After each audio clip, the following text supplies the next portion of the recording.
you're about to separate and you have absolutely no idea what happens to the house.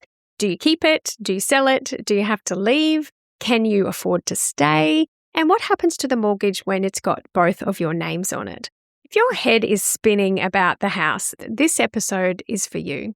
Today, I'm a family law specialist with over 35 years' experience. I'm walking through exactly what happens to the family home from the very beginning to the very end, including what to do when it all goes pear-shaped. Welcome, Mum. Hello, Laura. Hello, everyone. Just a quick reminder, everyone, Mum is a family law specialist. She is a family lawyer, but she is not your lawyer. So please make sure you get your independent legal advice before you make any decisions. So, Mum, usually it's the first question, do I stay in the house? Can I keep the house? How do we decide that? What are the rules? It is the main concern, I guess, because it's the thing that's over the top of your head, really, when you go to sleep at night. Yes, it is. And it's not so much the house, it's the mortgage that really leaps up in people's minds, because that's something that comes up every month, right? And most times, one person alone can't afford it. So there needs to, at least in the early days, be some cooperation about the house and particularly the mortgage. But it's important to note, isn't it, that the house isn't dealt with by the courts as some separate thing like superannuation and property, part of the property pool. Yeah. Once you either agree on a value or you get a proper valuation from a valuer and then you take off the mortgage, then what's left is your net or your would be what you get to keep after you sell the house. And so sometimes you might have a house that's worth $900,000. The mortgage is $700,000. So the net equity, if anyone hears that term in family law, the net equity is only $200,000. And if you take that house and you refinance the mortgage into your name, it's only $200,000 that you're getting. So it's really important for everyone to understand there's no special rules for the family home. I know it's called the family home. Special rule book that says that this person must keep the family home. It's more about dealing with the property as a whole and deciding on where that goes. But remember, the law changed recently, and Section 79(5) and the equivalent in Section 90 SM says that the court will take into account a person's desire to house the children, right? And that is a heart thing rather than a dollar thing. And that probably only applies to a house. They don't say that about the cars or anything like that. It's the house. So there's only one little special rule when it comes to house, and that's if you've got kids. Yep. And we're going to talk about that a little bit later. We're going to talk a little bit about what actually happens to the house. Then we're going to talk about how you decide who keeps it and figuring out what it's worth. And then we're going to talk about if you are keeping it. Then we're going to talk about the kids part, if you're not keeping it, if you're both selling it, and some stuff that you might get stuck on and the personality type. We've got a lot to get through, so let's see if we can get through it all. Hello, I'm Laura Furiosi, divorced mother of 3, and I'm here with my mother, Lynette Galvin, with 35 years' experience in family law. You're listening to the Divorce Course podcast. Through our candid discussions, we hope to help you through your divorce or de facto separation. We will be answering the most commonly asked questions and covering the stages and steps that you will face on your way to freedom. When people actually separate straight away, Mum, is there any rule? Does something happen to the house straight away? Does someone have to leave for it to be a separation? You would have thought so. And it used to be the case that most separations were marked by one person moving out of the house and the other person staying in the house. More and more, aren't we, Laura? We're seeing people who are under one roof, separated under one roof. And it kind of begs the question, are they separated at all? Or is it that they're just having a very long argument and not sleeping in the same room? So usually if a person asks a court, for instance, who should leave and who shouldn't in a sole occupancy application, then the court looks at a number of things, including balance of convenience and who's got enough money to rent somewhere and all of those things. And usually the court will give someone a sole occupancy order, but you don't want to have to go to court to do that. So you can look at those things yourself. And generally it's apparent that one person could move out and the other person just has no way at all at moving out. So you've got to figure out, just in the early stages, just whether someone can afford to move out to start with or whether you have to wait till property settlement, or is there other alternatives? Can you go and stay somewhere else? People worry though, Mum, that if they move out, they lose their claim to the house. They've been told, I don't know, by some American lawyer on Facebook or TikTok, you move out of the house, you lose your right to it. What's the deal with Australian family law when it comes to that? It's absolutely not the case that if you move out, you lose your rights to the house.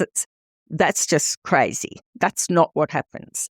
And I can say it breaks my heart to think there might be people, even today, in a house where they don't want to be because they think they have to stay to keep their claim on the house. One of the reasons, though, people prefer to stay in the house than leave would be that sometimes the person left in the house, particularly if the person left in the house is hoping to buy the house, they may not maintain the house in a proper saleable condition or in a proper condition so that when the valuer goes through, it looks like a tip and the valuation drops. And sometimes that's what they want. The person who wants to keep the house wants it to be valued as low as possible. So they have to pay the other person as little as possible. So that's kind of the drawback. But it's not worth going through hell for. And the court may, I've seen a case recently where someone was deliberately, it seemed, diminishing the value of the house and they were trying to sell it. And the court just made an order for him to get out and her to go in and gave her the power as trustee for sale at the house. Let's just assume everyone listening today, because I can hear them already going, I don't want to go to court. I don't want to go to court. So let's assume none of these people are going to go to court. But you always say when you're negotiating, this is what the outcome would be if we went to court. So you might as well do it now. It's the argument that you play. And another question people always worry about is they say, I can't stay in the house. I am going to have to go somewhere else because I'm not the one who pays the mortgage, or I can't afford to pay the mortgage. During that time between separating and final property settlement, Mum, what's the deal with mortgages? And we have an entire episode, guys, I'll link in the show notes where we go into it. But just in a nutshell, Mum, for anyone, what happens with the mortgage during this weird time? It is a weird time. It's like between Christmas and New Year. You're not really one thing or another. So what you can do is, if you want to stay in the house, you've got children, and perhaps you're not working much, then you may have a claim for spousal maintenance from your ex. So if you've got a need and they've got capacity to pay, you can get an order that they will continue to make that payment as a maintenance order, an alimony order. If you can afford the mortgage yourself, then the court would expect you to pay that mortgage in its entirety while you live there, on the basis that the person who moved out presumably is having to pay rental and stuff like that as well. So that's where the court lies. But of course, that's not what the banks think. The banks think you better pay this money and you better pay the mortgage. So it's very worrying for someone if the other person's the one who's got the capacity to pay and your housing depends on them doing that. So if it's amicable, the right thing to do is to continue paying the mortgage the way it's been going into property settlement, whether the other person's living in the house or not. If they can help you out, that's probably what they should be doing. If they've always been the one who pays the mortgage, they should continue to be the one who pays the mortgage until a property settlement. If there's someone listening today who doesn't have any money themselves in their own personal bank account, but they've got joint money that's always been used, don't stress that it's not immediately you have to pay everything yourself, because in that time between separation and settlement, there's got to be some accommodating the fact that one person might not have a job. That's right. That's right. And you've got to look at how the parties arranged their life when they were together, and that decision to raise the children or to be the stay-at-home parent, that was a decision made during the relationship. And the court has stated very clearly that they will be, I guess, very disapproving of someone who dramatically tries to change the arrangement on the basis that, we separated yesterday and this is what you have to do today. And don't forget the definition of family violence in Section 4, capital A, capital B of the Family Law Act talks about what constitutes coercive control, and economic abuse is part of that. And there are some good detailed examples in there. So it'll be Section 4AB of the Family Law Act 1975. All right. So we'll put that in the show notes. If you can't find it, it'll also be in the blog in thedivorcecourse.com.au/blog. All right. Now, another question I hear a lot is, do we have to sell if we separate? Does the house just immediately in law mean you have to sell if you separate? No, you don't have to sell the house. And in fact, if one of you has the ability to buy the other person out, then the court will, if there was a dispute about whether you're going to be allowed to buy the house from the other person, the court will generally allow you to buy the house if you can afford it rather than sell it to a stranger. And that's because the court needs to conserve or not waste the party's assets. And we all know that selling a house incurs agents' fees and so forth. So if you can afford the house, the court will usually let you buy the house. Before deciding who gets to keep it between yourselves, do you probably need to find out what it's worth before you make that decision? Or... Yes. You can decide you want to keep the house, but then on inquiry, you realise that you can't afford that. Then you wouldn't keep trying to negotiate. But if you can afford to pay the current mortgage and enough to compensate the other person. Can I just stop you there? So what you mean in context is not afford based on the money you're earning now, afford based on once you get your property settlement, can you afford it? Is that what you mean? Yeah. Yes. Okay. So most people, once they get a rough idea of what the house is worth or a proper valuation, then you have a look at that will help you decide how much money you may have to pay the other person in order to keep that house. And usually you have to have enough to discharge the current mortgage that's there, plus extra to pay them out. And the way you work out the extra is by looking at what I talked about being the net value of the home compared with other assets and how much extra money they should get or how much you should get from them to keep the place. Yeah. Using your example, there was an equity of $200,000 in the house. Say there was also a Caravan that was worth $200,000. I don't know how much Caravans are worth, but let's just assume it was $200,000. $200,000 Caravan and net of $200,000 in the house, even though the house may be, I don't know, $1 million house, but it's only got two in it. So if you split property settlement 50-50, one person could keep the house and the other person could keep the Caravan, and that would be considered an even split of those two assets. Certainly. Okay. From the outside to an outsider, it looks like he got the house and she got the Caravan, but in the numbers, it's equal, 200,000 each. 200 each. All right. So you have to find out what it's worth then, I guess, to figure out what the equity in it is, or if it's been completely paid off, what it is worth. So people need to choose valuers. And we're not going to get into that today because that is another whole thing in its own. We do have a course and we take you through how to choose a valuer and get that sorted. Anyway, so let's imagine they've gone and got a value from a professional and they know exactly how much the house is worth. They then come to the next step, and that's deciding on who keeps it. That's a decision you probably both have to make. So what are the actual options on the table? Is it one of you keeps it, the other one keeps it, you sell it, you hold on to it jointly for a period? Are they all the options? So the first and second option is easy enough. You work out your property pool and that 200,000 equity we've been talking about, that goes in your side and their Caravan goes in their side, and it gets sorted out until the property pool is properly divided between you and each of you holds enough. But if you are both arguing over who keeps the house, or if neither of you can afford the mortgage, then the option is to sell it. And that was where the court would go.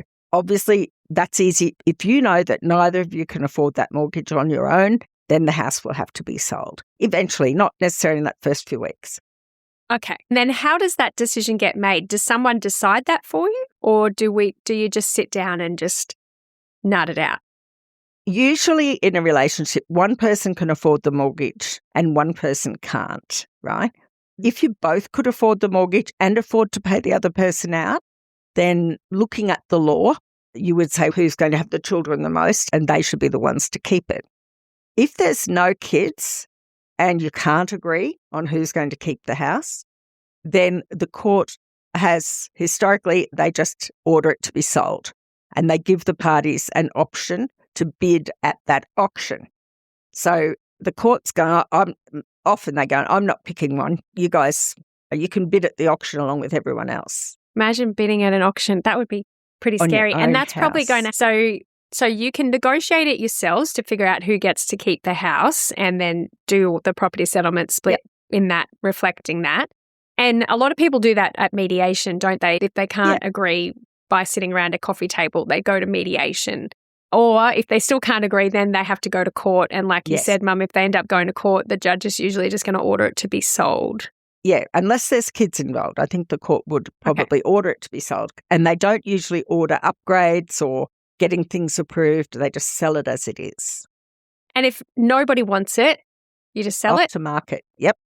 And the court orders that the court would make would be that the property at whatever it is, address and lot and parish and all that, be sold. And the listing price be either that you can put a dollar figure in that consent order, or you can get a valuer to give you a figure and all of it. And it has all of the steps to take to ultimately sell it, including auction after auction, reducing the price 10% each time. So the only stricture the court has is that they need to end the financial relationship between the parties, which I think leads on to the other auction where you were talking about, could they keep it? The pair of them keep it. Yes. Yeah, we do get that question a lot, and we're not going to go into that one today. If you are interested in desperately wanting to keep it and you really want to keep the house, there are some out-of-the-box ideas we've done in an episode where Mum's come up with some 7 different ways, and one of them is keeping it while you're still separated or after you've separated. But go listen to that episode. But let's just talk about if you are keeping it, done all the deciding, you're the one who's going to keep it. Can you walk me through the process from start to finish? Just put you on the spot, Mum. Yep. What actually has to happen for the house to end up in the person who's listening today's name only? Step 1, get a court order by consent or otherwise, or a financial agreement that says that you are going to have the house, and that order will say that each of you will do all acts and things necessary to transfer the property at 5 Mary Street, whatever, from joint names to the wife's sole name, for instance. So that you get that order first. Then everything you do about transferring is pursuant to that order. And therefore, under Section 90 of the Family Law Act, you don't have to pay any stamp duty, right? Right. So I was going to ask, why do you need the order? Why don't you just do it yourselves? And the answer is because you don't have to pay stamp duty. Really expensive. Oh, it is. It really is. And it surprises people sometimes. So that's your first step. Get the order, get the agreement, get it reflected. You don't want to be taking on the mortgage in your own name if there's a chance the other person can come back and claim the house again or whatever. So you've got to do it properly. The next step is that each of you would contact the bank that has the mortgage on it and advise them that there's going to be a settlement and that they will need that mortgage released. And usually the person who's not getting the house will sign a release. But after that, except the amount is probably going to seem absurdly small because we're only talking about the net equity, not the whole value of a property. It's a bit like a normal conveyance.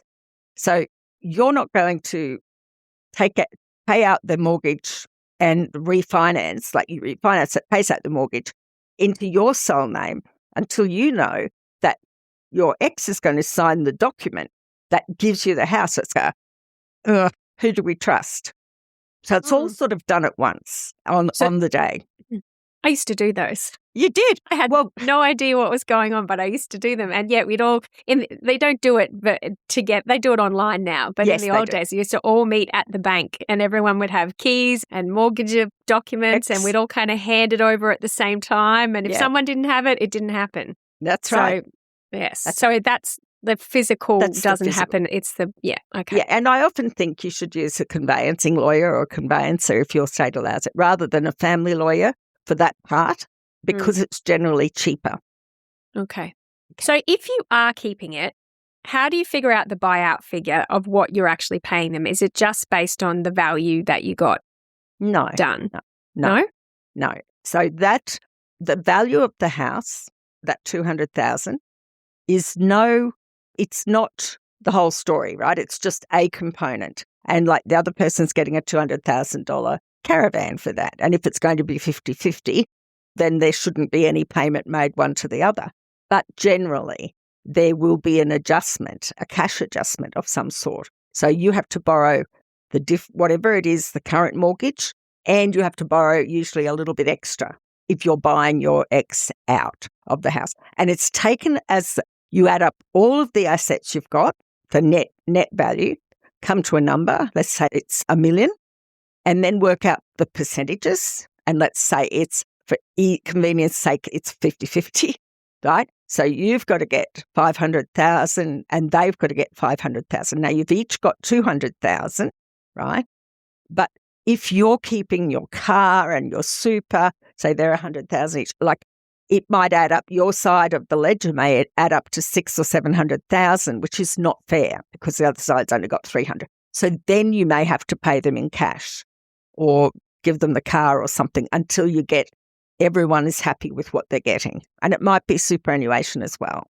Okay. So you don't figure out on what to, when they say buying my ex out, it doesn't mean you're buying the exact dollar amount that the house is worth, because we're looking at superannuation and all the other assets. So it may not be the full amount, or it may be more depending on what your property situation is. So you need to have that property pool spreadsheet sat down and figured out what percentage you're getting and negotiated that, and then figuring out if you're keeping the house and it's on your side of the ledger, how much over that percentage have you gone and how much money do you need to give them back, or how much super? That's right. And you can give super as well. And yes, so it's a lot of moving. There are a lot of moving parts.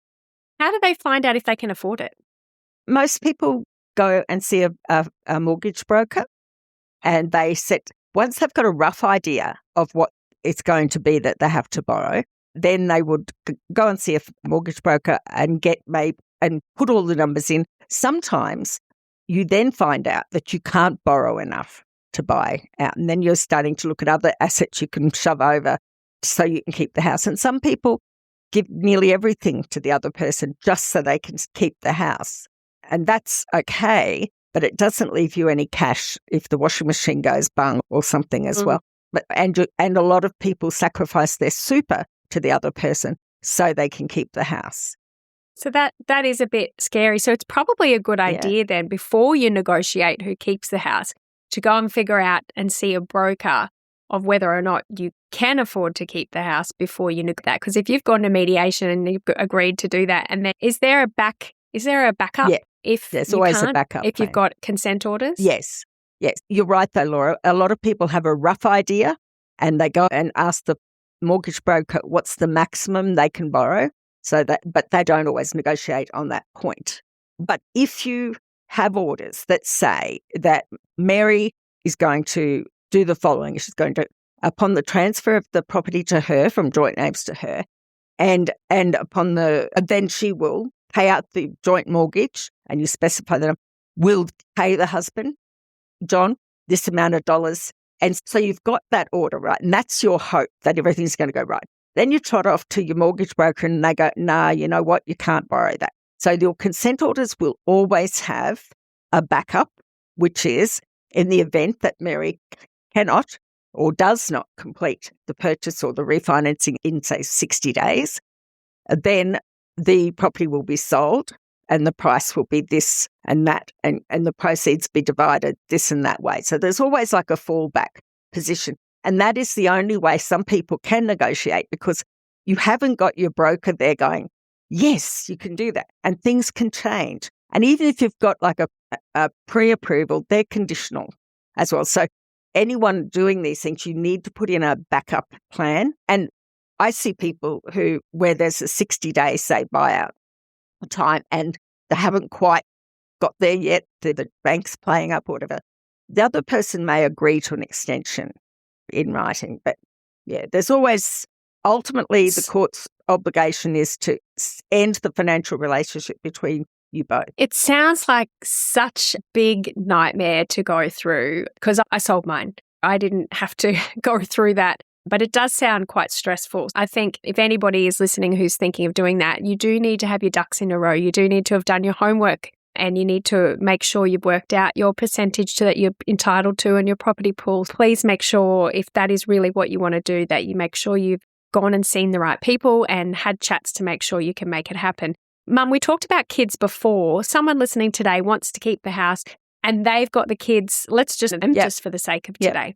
Does that give them a bit more of an edge to be able to keep the house if they can't slightly afford it, if they're just out by a couple of, I don't know, $100,000? I haven't seen any recent cases yet where that has been spoken factor in the reasons.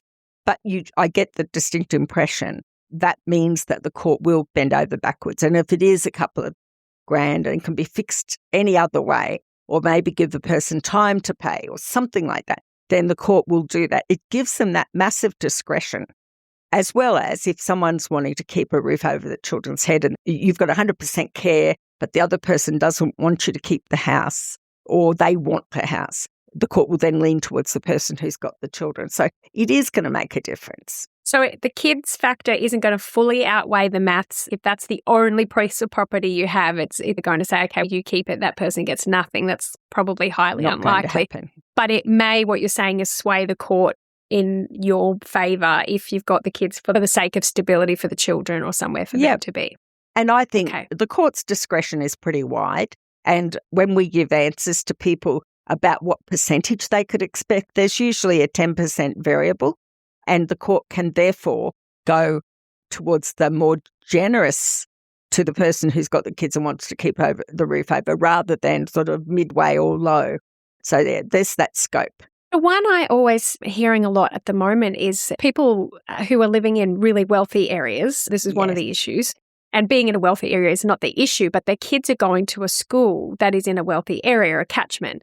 And they can't afford to buy another property or rent another property in kind of Melbourne, I don't know, one of those fancy Toorak. Is Toorak? I don't know. Some fancy suburb in Melbourne. They can't afford to get another house in Toorak, but they want to keep their kids at the same school. What happens in those situations? It's a bit messy, but... It is a bit messy, darling. And the reality is that ultimately I think that house would be sold.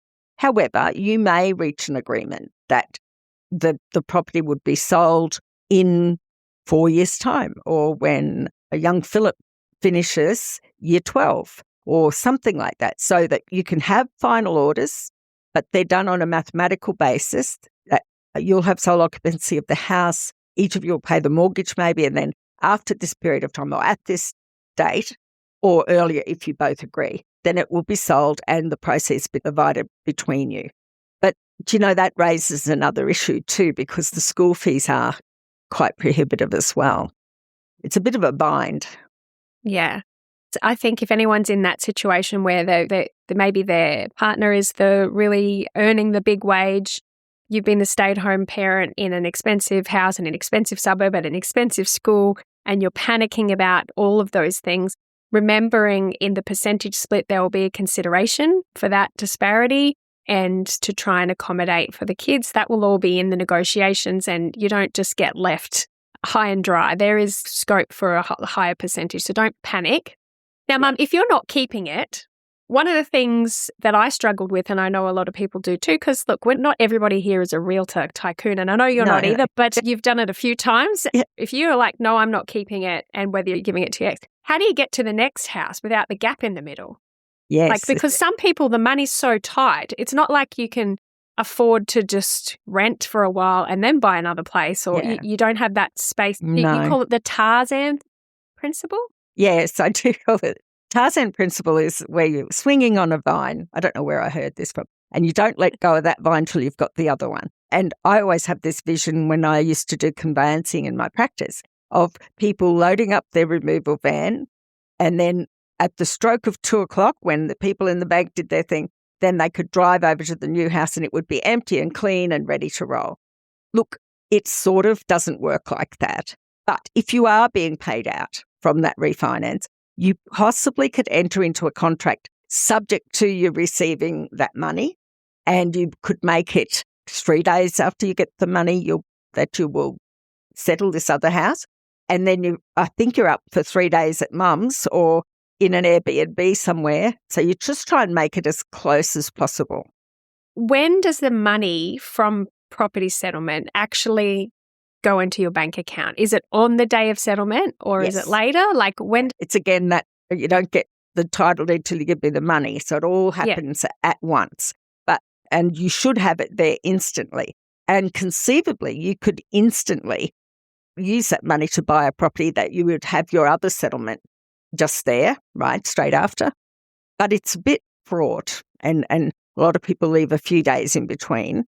But it's tricky, isn't it?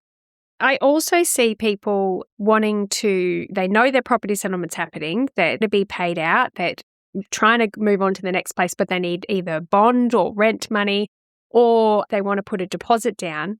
Is there any way they can get money earlier to do it? Yeah, if there's other money around, right?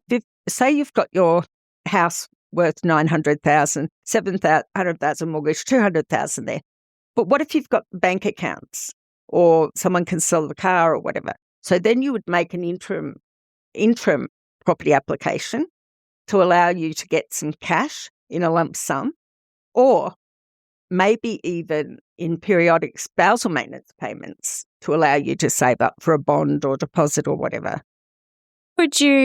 Can you have something in the agreement where you're allowed to stay in the house for an extra 2 weeks after the settlement or something like that to give you time? Yep, you could. If you're buying from your spouse, your partner, then yep, and that would would be eminently sensible. But you can't do that if you've sold the house to someone, a stranger. You can't get your share. Now, one more question for those people who aren't keeping the house, and we do hear this one as well. Say you've got enough money. You don't need to wait for that settlement money. You've already got enough money. You've found a house you love.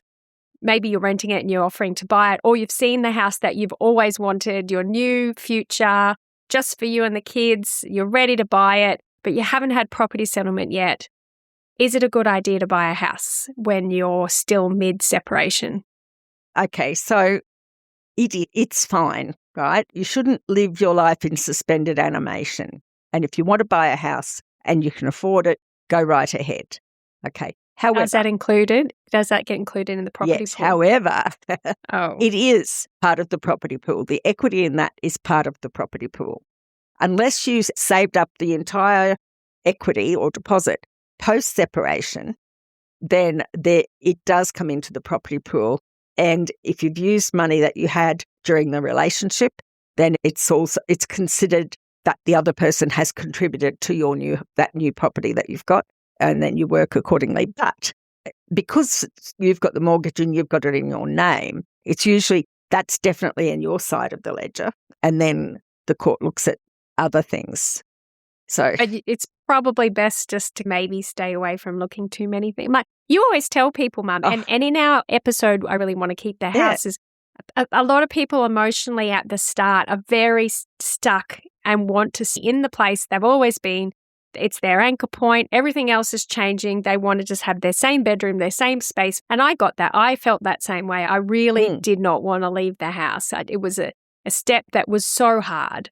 Psychologically, a little bit later on, you always say to people, go and look at some other places. You know, you don't know what's out there. Your next future's out there. And who wants to be sitting around in all of the old memories when you could be making new ones? And you'd say, go and look at some properties. Go and look at them. Yeah, but that can cause problems. But don't buy them. Every time I walk into a new house, every time I go to an open house, I fall in love with it. I don't know why, whether it's the way they stage it. Yes. If you're one of those people, maybe hold back. But if you're a practical person who doesn't fall in love and immediately fall for sales pitches, maybe you can go in and just imagine and give your brain some other possibilities. Okay, it's hard to do. It's really hard to hold back. And the worst ones where a person has signed a contract, paid the initial deposit, and has the balance of the deposit due 2 days after we're in mediation. And that actually causes your lawyer to go into a cold sweat. Because if your ex knows that you're hanging on to buy your new house with the settlement, they're going to make lowball offers all day long because you have got a handicap now. So please go and look. I fall in love with houses every time I see a new one. But look, but don't buy just yet.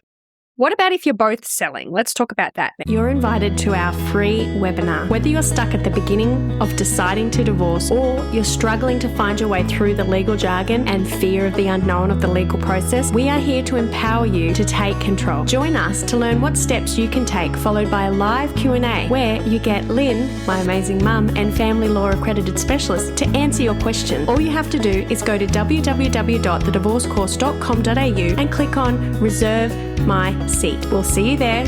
Hurry, spaces are limited, so don't miss out. Register today. So you both decided either can't afford it or don't want to keep it, I want to move on. How do you prepare a house for sale and go through selling a house if you both hate each other or you're both not speaking to each other, or if you can just barely be civil. Yes. Okay. And solve that problem, Mum. Yeah. And also there's family violence. Okay. True. It's family violence as well. Yeah. Yes. So there's a real industry growing up, hasn't there, in staging and making these houses so fancy for sale. But the reality is sometimes it's pretty well as is, right? And the court isn't going to make you do that. So that, our friends who think that if they leave the house, they lose their claim to the house. This is where, if you do leave the house, it could get a bit sticky if the non-creative person in your team is the one left in the house. The only consolation is, I think, or the argument that you can have is, look, this is in joint names. It's important for us to get as much money as we can. And I want to come in and stage, can you move to your mum's or whatever? And you might be able to reach an agreement like that. Where it falls down, though, is where property settlement has already been decided and you're going to get perhaps 70% of the proceeds and they're only going to get 30%. Suddenly, their incentive to sell it. They're going to give 30% effort. Well, you're going to want to give 100% effort. Yeah. Now, we do have a very good episode called Selling That, and we talk about those different tactics and things you need to be really careful of. And we were in when we talk about the personalities as well. But what you're saying, Mum, is when it comes to the staging and the preparing and all of that kind of stuff, if you can make it work, but if not, the court's view is it's sold as is. So you've seen houses that have been ordered to be sold that are missing kitchens. Oh, yeah. And walls. Yeah. And walls. Right. And so the court, they've got to get to an answer, okay? They've got to find a solution. And they won't really, I think they call them aspirational orders, even where the parties say, we can work together, Your Honour, we'll renovate that bathroom and we'll do this and we'll do that. I think over the years, the court's had too many situations where that falls down and there's an argument. So the clean solution that I was reading last night, one of the clean solutions was that they simply appointed the other person. They said the person who was sabotaging had to move out of the house. The other person moved in. They were to stage it as they wish, and they were the trustee for sale. Right. And that's a full-on solution for that. But otherwise, you can also use your agent. Real estate agents are saints because your lawyers can't talk to each other really. But the real estate agent hears you in one ear, them in the other ear, and they have an interest as well. And if they can be neutral and take the documents to be signed by the other person or speak to both of you separately about staging, then it can come off and it can be the best outcome for you both. Now, this is going to backfire spectacularly because we're going to get a million emails. But if anyone knows of a good real estate agent who has helped you negotiate a tricky sale, we would love to interview them and have them on the podcast because I reckon real estate agents out there must deal with some doozies and they must have some good strategies on how to deal with that because you've got to choose the agent. And what happens if you don't agree? What happens if if your ex won't agree on the agent, Mum? Yes, then you would give them an option of 3, depending on what stage of the proceedings you're at. If not, if it's too aggravating between you both, the court may order that the listing price and the agent, or the agent be someone that the Real Estate Institute of Queensland or one of the other peak bodies for the real estate, that they would choose an agent for you and send you the agent, and then the court might order that you have to accept that agent's opinion about what it would sell for. Alternatively, you can get a few real estate agents' opinions of what it's worth. They tend to be more optimistic than perhaps a proper value would be. And so you just choose an agent that is neutral. So normally a panel of 3, the other side picks one. I forgot to ask this, but Mum, do you have to have court orders in order to sell your house, or can you just sell it before property happens? You don't have to have court orders for selling your house. There's no stamp duty implications or anything like that.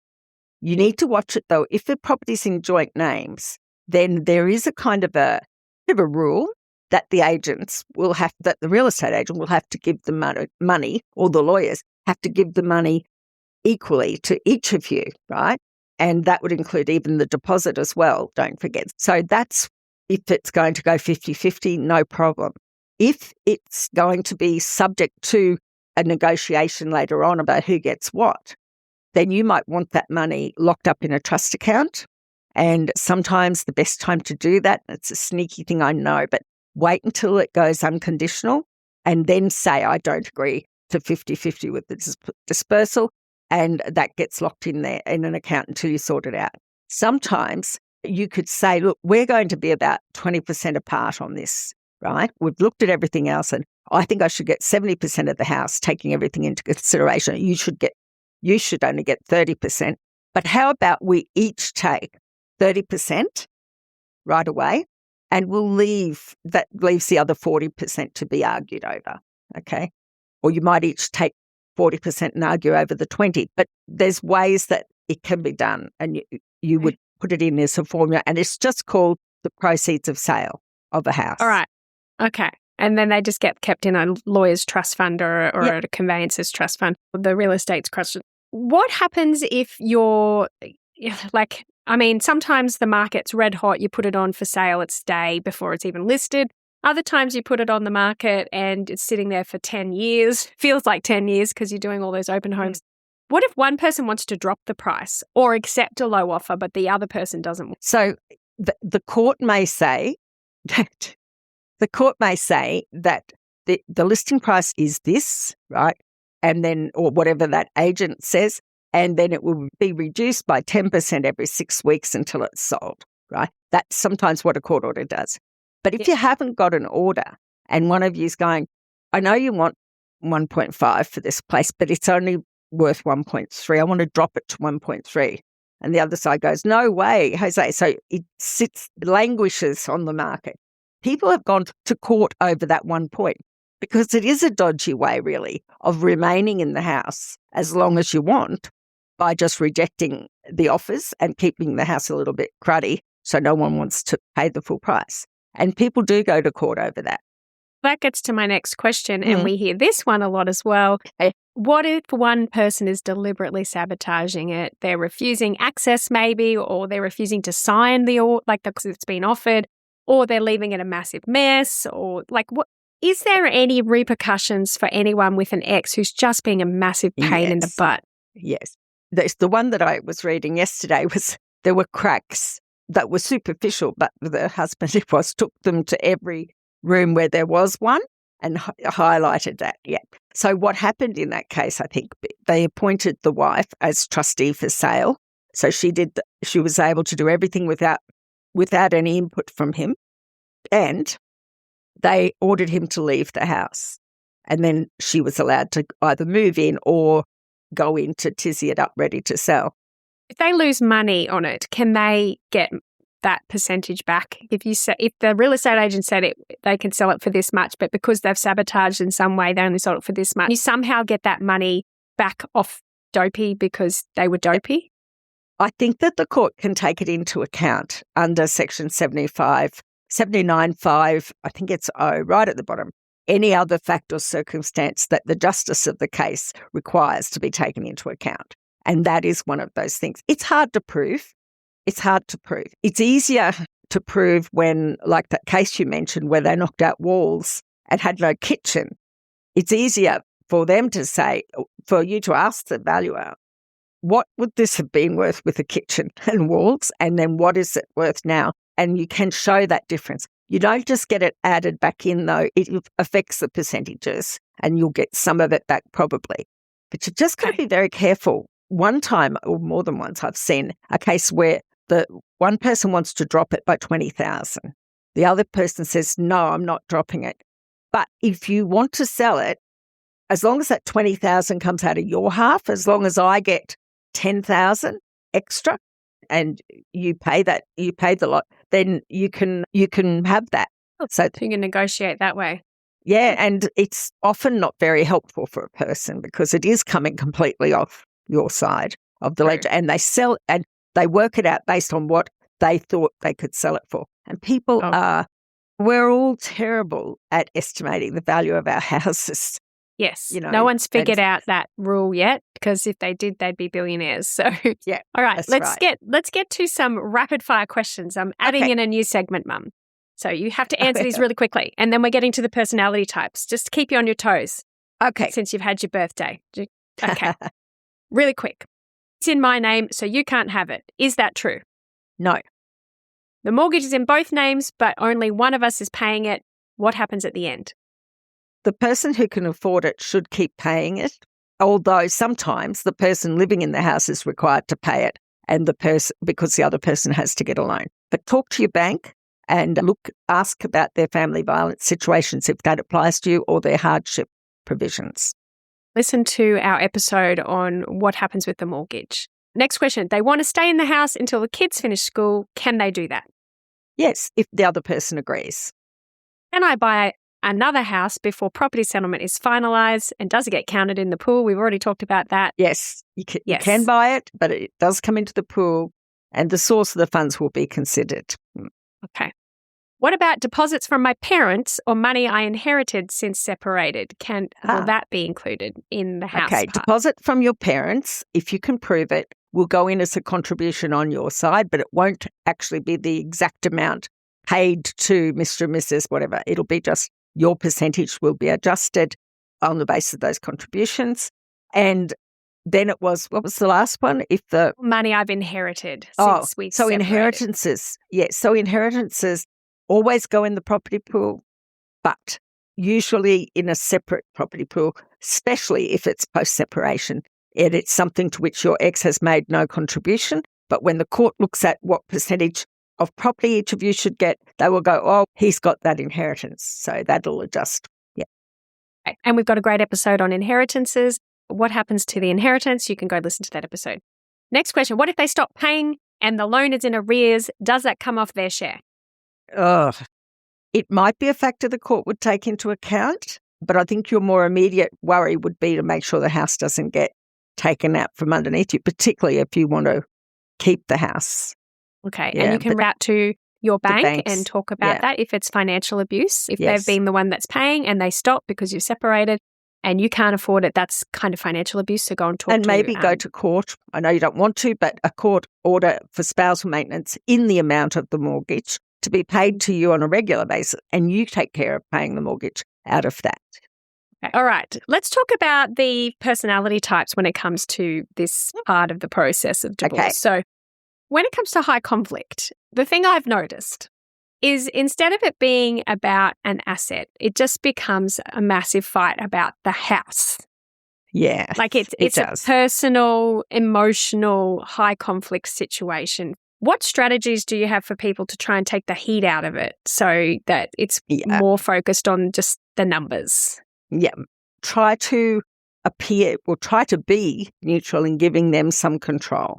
So if you want to get like a real estate's assessment of the value, instead of giving them the names of 3 real estate agents, you might get 3 real estate agents to give you a rough idea what it's worth and invite them to go and get 3 agents to give them a rough idea, and then you divide it by 6 and that's the number. High conflict people can cause trouble if house prices are dropping. They might delay and stall. If house prices are going up, I think sometimes that's a strategic thing. But yes, so just give them a bit more say in things and try not to raise or respond to issues about the relationship in your correspondence. Don't get into how much value they added to the house by building that wall and all that sort of stuff. Yeah. So try and focus on the facts and let them do those. If you don't care too much about the valuer or the real estate agent and you don't think they're going to be dodgy, they just want to fight, then just let them. As Mel Robbins would say, just let them. Yeah. All right. Let's talk about avoidant. And these guys, when you're going to sell a house, it's a bit of a trouble. So wrong if you've got an avoidant type who just doesn't want to deal with the divorce at all. Sometimes they don't even want a separation. And so the whole thing's being done against their will. It's like kids who drop their whole weight when you're trying to walk with them, if they bail up, or a dog that doesn't want to walk.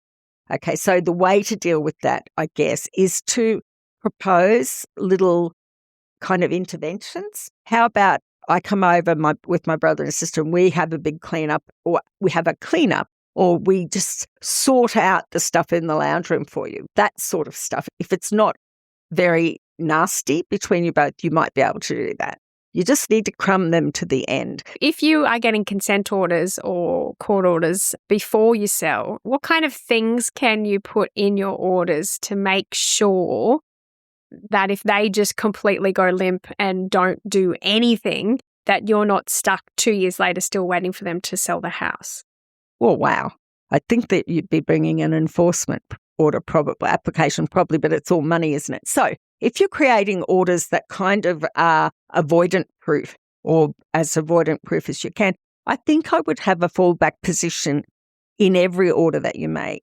So if the order is the house be prepared for sale, that the wife, if she's in the house and she's avoidant, do all acts and things necessary to pack up and be ready to move, and the parties will cooperate in listing it for sale, all of that. I think what you need to do, though, that if the wife doesn't, within 30 days, advise the husband that she's packed and ready to move, then the husband can move in. And you have to have, if she doesn't pack up and to leave, then she's to vacate and has permission to pack up her things for her. So you have you as the fallback in every set of orders. Okay. That's the only thing you can do, really. And when it comes to manipulative and controlling, what kind of things do you see? What tactics do you usually see when it comes to house stuff and selling it? Trying not to sell it at all. Trying to sell it to use an agent that they know or a mate as the agent. Bullying the agent. Wanting it only because you want it? Maybe. Yeah. Sometimes those manipulative people, if they know that it's in your heart you want it, then they may not cooperate. But I'm thinking about sale. And if they know you're getting more, they might not cooperate either. Sometimes they just have to be taken out of the equation by the court and you do the work. Be careful the way you say that, Ma. Taken out of the equation sounds like you're part of the mafia. But you mean the court takes them out of the equation by that they're not involved in the process of the sale? Yeah, that's right. Yeah. But when it comes to that, make sure if you have a manipulative ex, that delay tactics, they try and delay the sale, so you just want to give up and just take whatever else.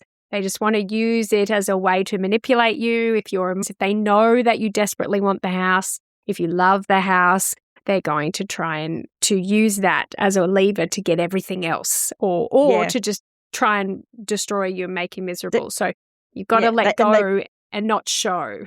That's right. I mean, they often will not be available for inspections, just not available. And those things can add up. Okay, and then we've got Amicable. What's the risk of being too relaxed with Amicable when you're going through this kind of process of transferring the house or selling it? I don't think there is a risk. I think it's two reasonable people who are listing it for sale. I guess the only thing might be if the other person wants to sell for less, to get rid of it, to get it off the table, and you're wanting to get a better price for it.